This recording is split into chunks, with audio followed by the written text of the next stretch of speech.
Hello and welcome to Health Talk. I'm Dr. Manny. On TV, he played the strong and immortal character Hercules. But behind the scenes, actor Kevin Sorbo is struggling with a health crisis that almost took his life. He's written a new book about this experience called True Strength, My Journey from Hercules to Mere Mortal. And he's here today to talk about that journey. Great book, by the way. I mean, I saw the endorsement. You got Joe Pesci, of course, took you to town with the endorsement. But, I mean, really, you know, Wayne Gretzky, a lot of very wonderful people. Ray Romano, your book basically tells the story about you having what? I had an aneurysm, my left subclavicle, that eventually exploded.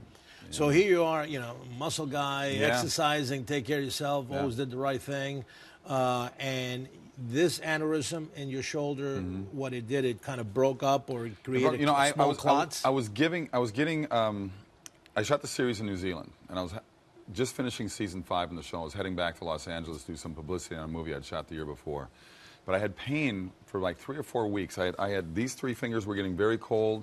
I was getting numbing and just these sharp pains and it was just driving me nuts. And I called my doctor in LA and I asked him, you know, I normally don't call and bug him about things because I did bumps and bruises, played sports, football, and I was doing my stunts and working out. I just said, okay, maybe it's something I did on the set.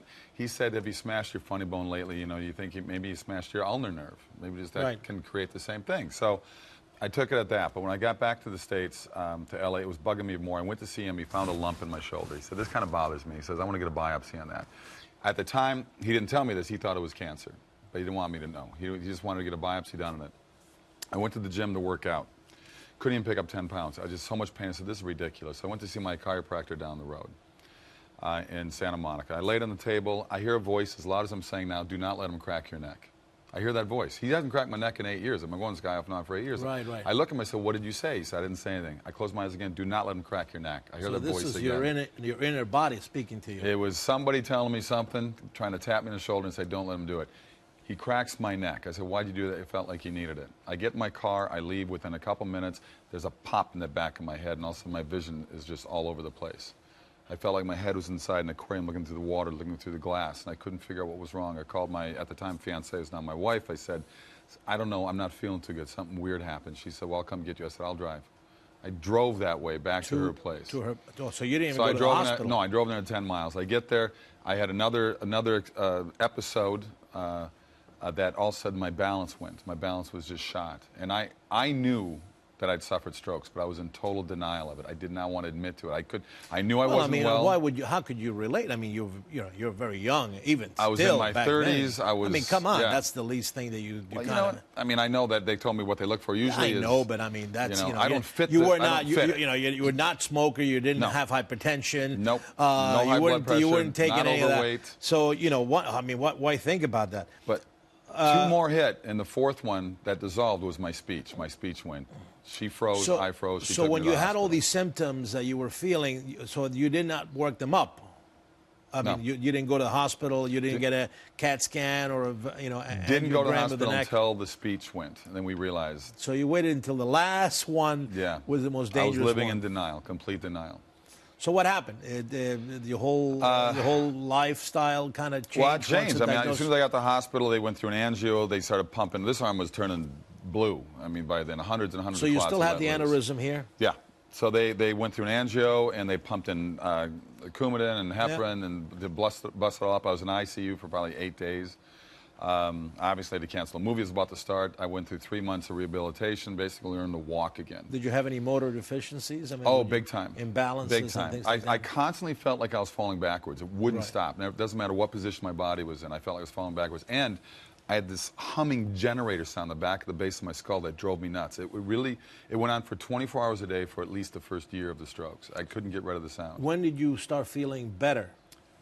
You know, there are pockets in that first year, but the second year, I started making some leaps and bounds. I'd go a month without feeling dizzy, but then it would come back again for 2 months, and then there were moments, and I knew that I was going to get better. But I not only went from Western medicine, I went to Eastern medicine. I started doing acupuncture. I started doing yoga. I started doing all kinds of things, meditation, because I started suffering panic anxiety attacks as well. Yeah, I was going to get to that question. I mean, a lot of folks that have a stroke, especially men or women like you that are young and athletic and have a career in front of them when they have this kind of big scare. They get depressed, they get anxiety, they have, lack of sleep. Did you go through all of that? I went through all of that. Yeah. When I closed my eyes, there were lightning strikes in my. I couldn't. It was amazing. It's like my whole brain was trying to rewire itself. It wasn't.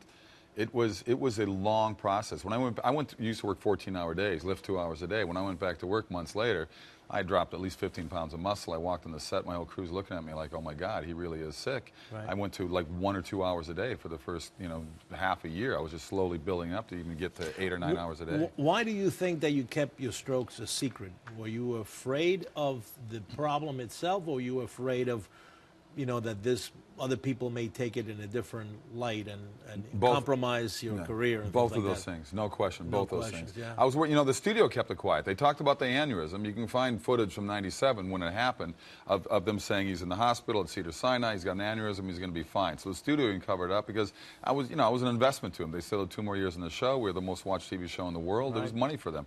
I didn't want people to know because a lot of things: ego, fear that my career was over. Right. I didn't know what kind of recovery process I was going to have, so I fought it. Now, did you have to do any kind of body doubles or anything like that? They did a lot of buddy doubles. I mean, I used to do all my own stunts and everything. Right. I couldn't even turn my. You were throwing people away and hacking away with swords. It was tough on the male ego. I got to tell you, it was a bad ride. And I think the reason the book was written was to let people know that if it can happen to me, it can happen to you. And I'm sure people it's happened to, and hopefully be an inspiration to people to move on. So the book, and by the way, everybody should get this book because as Joe Pesci says here, you'll be a different person after you read this book.